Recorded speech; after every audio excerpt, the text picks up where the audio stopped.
One of my favorite things to do when I go dog sledding with Bandit and Shiva is I try to imagine what the experience is like for them.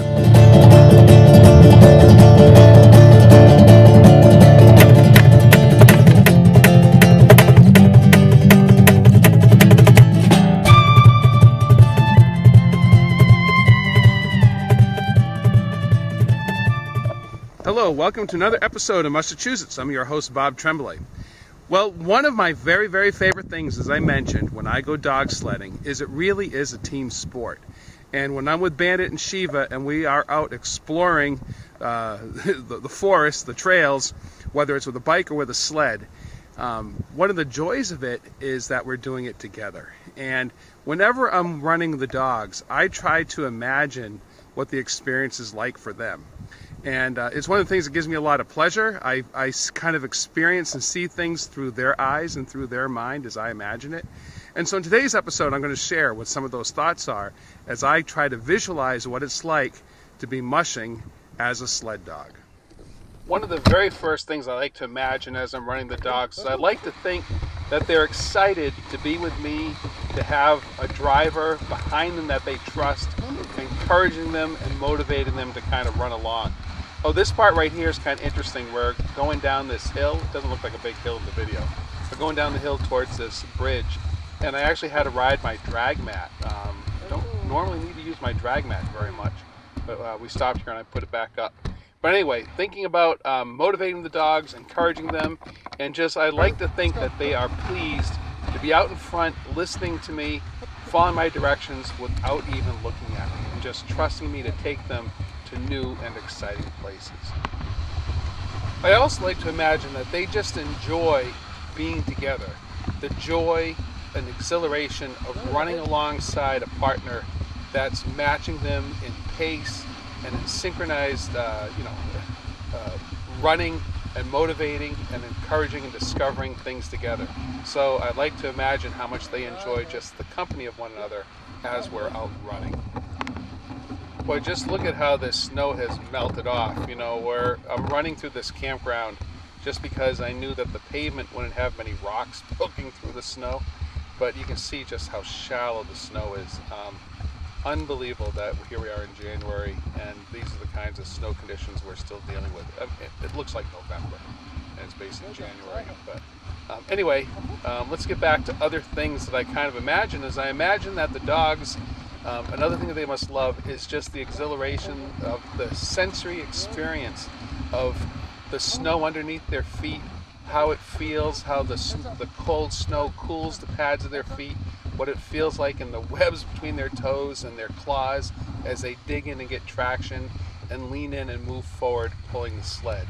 So just, I try to picture what it feels like underfoot for them. And you can see is that they prefer running in the snow than on anything kind of rough or gravelly or hard.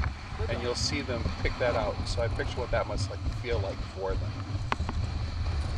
Continuing with their senses, I imagine what it must be like for all the sounds that they're hearing, the other animals that they're hearing that I don't even see, the smells of the forest, the smells of things that have come and gone and have passed through.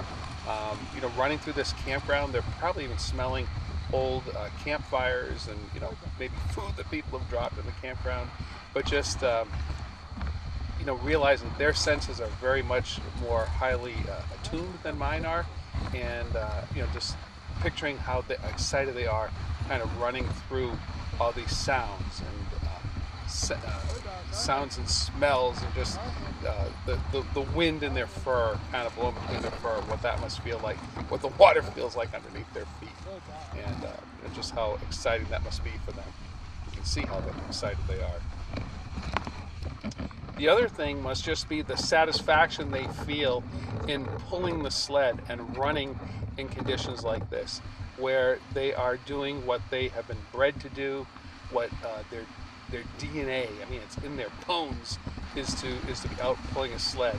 And so just the very the personal innate satisfaction they must feel just instinctively being in a harness, being in a sled, traveling through forested terrain, just listening to the commands of their musher, of the driver, and being out there with their companions like this. I'm sure just instinctively it just must feel completely natural to them. And I'm thrilled to be able to provide these opportunities for them. And finally, everything we're doing is we are recreational mushers. We are not racing. We're not trying to do big miles. We're not trying to pull heavy loads. We're not trying to raise money by taking people on tours or anything like that. We are just enjoying dog sledding, mushing as play, as a game. And I'm sure that they must just really enjoy just the challenge of leaning into the harness, of feeling the sled yield to their forward momentum, feeling the satisfaction of directing themselves to terrain that they're not familiar with, and they're directing themselves just by following my commands, and the satisfaction they must feel knowing that they understand what I'm telling them, when to go, when to stop, when to take a left, when to take a right. So this is what makes dog sledding, recreational dog sledding, so special for me, is being out in situations like this, forests like this, with my companions, being active and just enjoying the joy of being in the out of doors and experiencing it in such an adventurous way.